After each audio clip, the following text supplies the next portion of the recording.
कांग्रेस महासचिव प्रियंका गांधी वाड्रा ने बुधवार को कहा कि उनके परिवार के लोगों ने देश के लिए बलिदान दिया, लेकिन बीजेपी उन्हें रोजाना बुरा भला कहती है। प्रियंका ने कानपुर के ही गोविंदनगर में एक चुनावी सभा में बीजेपी की तरफ इशारा करते हुए कहा कि मेरे परिवार के सदस्यों ने इस देश के लिए अपनी जान कुर्बान की। हमने कभी इसका जिक्र नहीं किया, लेकिन आज हमें ये कहना पड़ रहा है। उन्होंने देश की सेवा करते हुए अपनी जान दे दी, लेकिन उन्हें रोजाना बुरा भला कहा जाता है क्योंकि वे बीजेपी नहीं जानते कि शहादत क्या होती है। कांग्रेस महासचिव ने बीजेपी पर साफ तौर पर निशाना साधते हुए कहा कि वे कुछ नहीं जानते, बस खोखले दावे करते हैं। वे उस भावना को नहीं समझते कि जब कोई दिल वाकई देश के लिए धड़कता है, उनके लिए सब कुछ चुनाव से शुरू होता है और चुनाव पर ही खत्म हो जाता है। और वो सिर्फ चुनाव के दौरान ही उत्तर प्रदेश, पंजाब, गोवा में घूमते हैं, लेकिन जब चुनाव नहीं होता तो वो अमेरिका, कनाडा और पाकिस्तान समेत सभी दूसरे देशों में घूमते नजर आते हैं।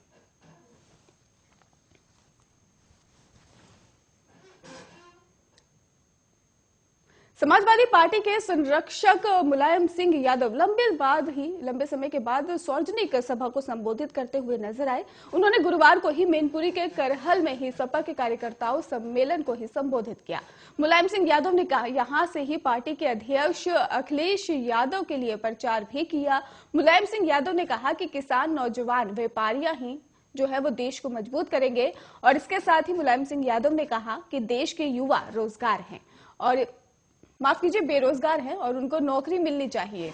योगी में ही सरकार में नहीं हो रहा है। मैं विश्वास दिलाता हूं कि राज्य में सपा सरकार बनेगी तो युवाओं को नौकरी का इंतजाम किया जाएगा। और इसके साथ ही मुलायम सिंह यादव ने कहा कि किसान, नौजवान और व्यापारियां ही जो है वो देश मजबूत करेंगे। सपा संरक्षक ने कहा कि किसानों की खाद की व्यवस्था की जाए और उनके फसलों को बेचने की व्यवस्था की जाए। किसानों को प्राथमिकता दी जाए, खाद बीज का इंतजाम किया जाए और उसको सिंचाई का साधन उपलब्ध कराया जाए। इसके पैदावार बढ़ेंगे और पैदावार बढ़ेगी तो किसानों की हालत सुधरेगी।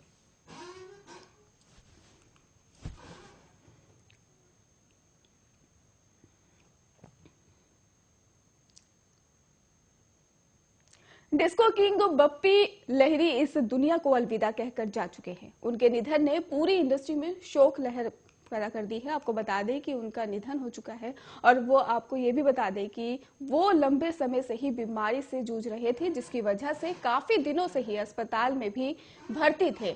और बप्पी दा ने ही अपनी आखिरी सांस बेटी की बाहों में ही ली है। उनकी बेटी ने ही आखिरी बार बात की थी और पिता के निधन के बाद से ही रीमा सदमे में है। उनका रो रो कर बुरा हाल है। रीमा का एक वीडियो सामने आया है जिसमें वो फूट फूट कर रोती नजर आ रही हैं। एक फूलों से सजे हुए ट्रक में ही उनके पार्थिव शरीर को ले जाया गया और बप्पी लहरी के ही पार्थिव शरीर को ले जाता देख उनकी बेटी का रो रो कर बुरा हाल हो गया।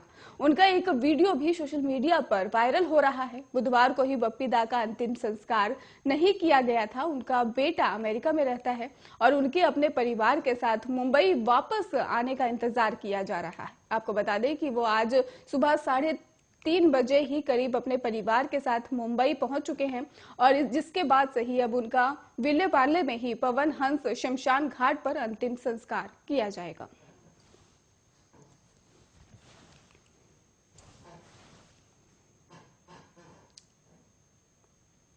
उत्तर प्रदेश के कुशीनगर जिले के नेबुआ नौरंगिया थाना क्षेत्र के एक गांव में बुधवार शाम को एक कुएं पर ही हल्दी की रस्म हो रही थी और इस दौरान ही कुएं पर पड़ा स्लैब अचानक ही टूट गया। इससे कुएं पर खड़ी महिलाएं जिसमें गिर पड़ी और इस घटना में 2 बच्चों समेत ही 13 महिलाओं की मौत हो गई।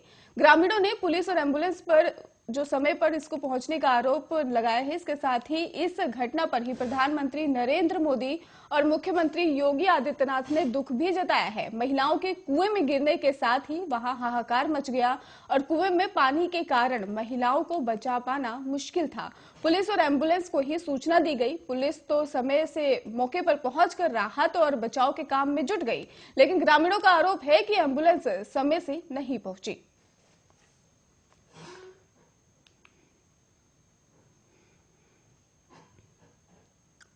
उत्तर प्रदेश विधानसभा चुनाव के तीसरे चरण से पहले केंद्रीय गृह मंत्री और बीजेपी के वरिष्ठ नेता अमित शाह ने समाजवादी पार्टी पर जोरदार हमला बोला है। करहल में ही गुरुवार को एक जनसभा में उन्होंने कहा कि यहां पर कमल खिला दो तो पूरे यूपी में सपा का सुपड़ा साफ हो जाएगा।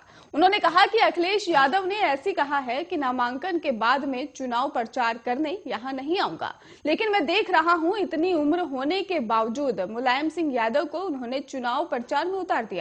अमित शाह ने कहा कि करहल के लोगों से मैं ये कहना चाहता हूं कि आप चाहते हो ना कि यूपी में बीजेपी की 300 सीटों वाली सरकार बने, तो 300 सीटों का काम एक ही सीट कर सकती है। करहल में कमल खिला दो तो पूरे यूपी में ही समाजवादी पार्टी का सुपड़ा साफ हो जाएगा। इसके साथ ही अमित शाह ने कहा कि समाजवादी पार्टी नाम की ही समाजवादी है और एसपी के ही दो ही सूत्र हैं, एस और संपत्ति एकत्र करना और पी परिवार के लोगों को सत्ता देना।